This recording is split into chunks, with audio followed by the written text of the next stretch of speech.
Hey everyone, and welcome back to Agani Academy English. So glad you could join us today. Yeah, absolutely. It's great to have you all here. Amanda, I'm really looking forward to today's topic because I think it's super useful for anyone preparing for the PET exam or honestly, just anyone wanting to speak English better. Definitely, Eric. Today we're diving into a really practical skill, talking about future plans in English. It's a common topic in the PET speaking test, but also, just in everyday conversations. Right. We're going to break it down for you, give you some really handy phrases and structures, and then, even do some practice conversations.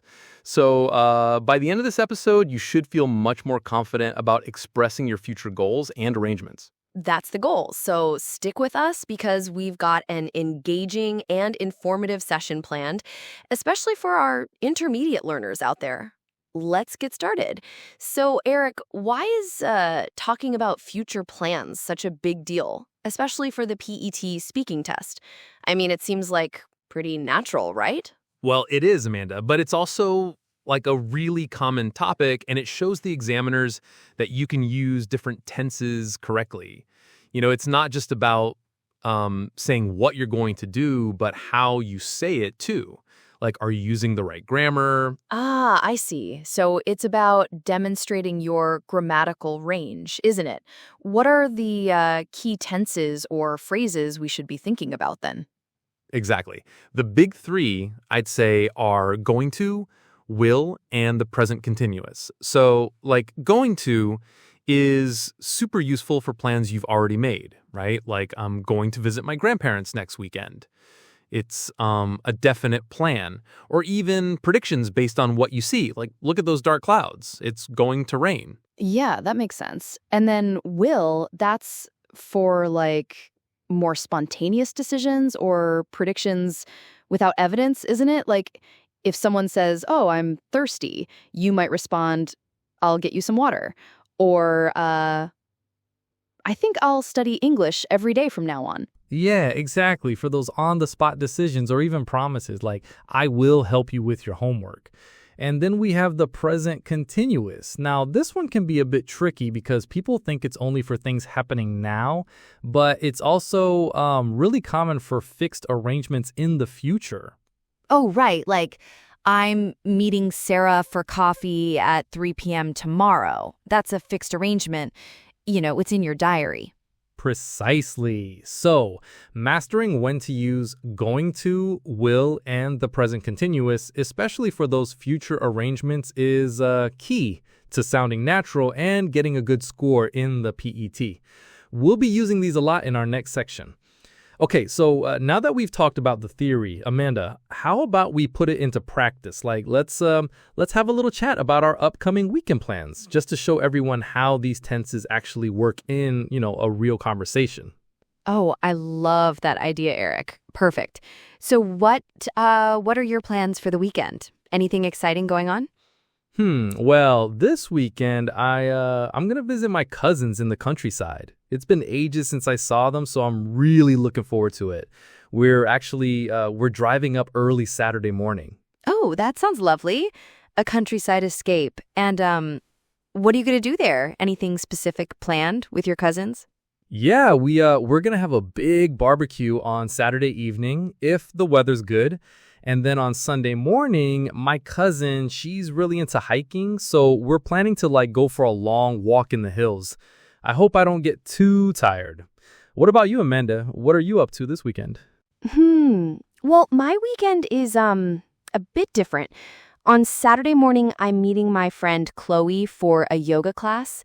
We booked it last week, so it's like a fixed arrangement, Oh, nice. Yoga sounds relaxing. Yeah, I hope so. And then in the afternoon, I'm actually going to start tidying up my apartment. It's a bit messy, so I'm going to spend a few hours on that. I really need to do it. Oh, I can relate to that. Always something to tidy, right? And what about Sunday? Any big plans for Sunday? On Sunday, I'm not really going to do much, to be honest. I think I'll probably just relax, maybe read a book and catch up on some shows. Oh, and I might call my parents later in the afternoon too, just to see how they are. That sounds like a perfect way to relax after a busy week. It's good to have some downtime. So you're not planning anything too ambitious then? No, not at all. Just like a quiet Sunday. So you can see how we used going to for plans we'd already made, right? Like, I'm going to visit my cousins. And I'm meeting Chloe for that fixed arrangement. And then I'll probably just relax for the more spontaneous Sunday decision. Yeah, it all fits together, doesn't it? Very clear. So that was our little chat about the weekend. And I think it was like a really good example of how you can, talk about future plans naturally. Yeah, absolutely. And it really showed how we use those different tenses we talked about earlier. So, for instance, when I said I'm going to visit my cousins, that's like a clear, decided plan, right? It's something I've already chosen to do. Exactly. And you also said we're driving up early Saturday morning. That's a great example of using the present continuous for an arrangement. It's like fixed in time, Like you've probably already packed your bag for the car almost. Yeah, I mean, almost. It's a definite arrangement. And you did the same with your yoga class, Amanda. I'm meeting my friend Chloe for a yoga class. That's a fixed thing, booked in advance. Super clear. Right, exactly. And then for those plans that are a bit more flexible or like spur of the moment, we used will or might. Like I said, I think I'll probably just relax on Sunday. It's not a definite plan, just like a general idea. Or I might call my parents, which is, a possibility. Yes. So the key takeaway here for, the PET exam is to show that you can use all these different ways to talk about the future. It makes your English sound much more like natural and varied. Don't just stick to going to all the time, for example. That's a really good point, Eric. And also, remember to be clear. When you're talking about plans, the examiner wants to understand, what you're doing, when you're doing it, and why. So things like on Saturday evening or on Sunday morning are really helpful for clarity. Yeah, those time expressions are super important for making your plans understandable. It just helps paint a full picture for the listener, doesn't it? And, it shows you have a good range of vocabulary, too. Totally. And don't forget those little fillers we used, like or like. They make the conversation sound more realistic, but don't overuse them, of course. Just, a little bit here and there. It's all about sounding natural, not perfect. Okay, so we've talked about weekend plans, but let's look further ahead, Amanda. What are your longer-term goals, like for the next few years? Any big career or study plans? Absolutely. I'm going to start learning Spanish, I think, maybe next month. My big dream is to travel to South America in a few years. So, speaking Spanish would be amazing there. I'm going to save up, and then my sister and I will plan the trip.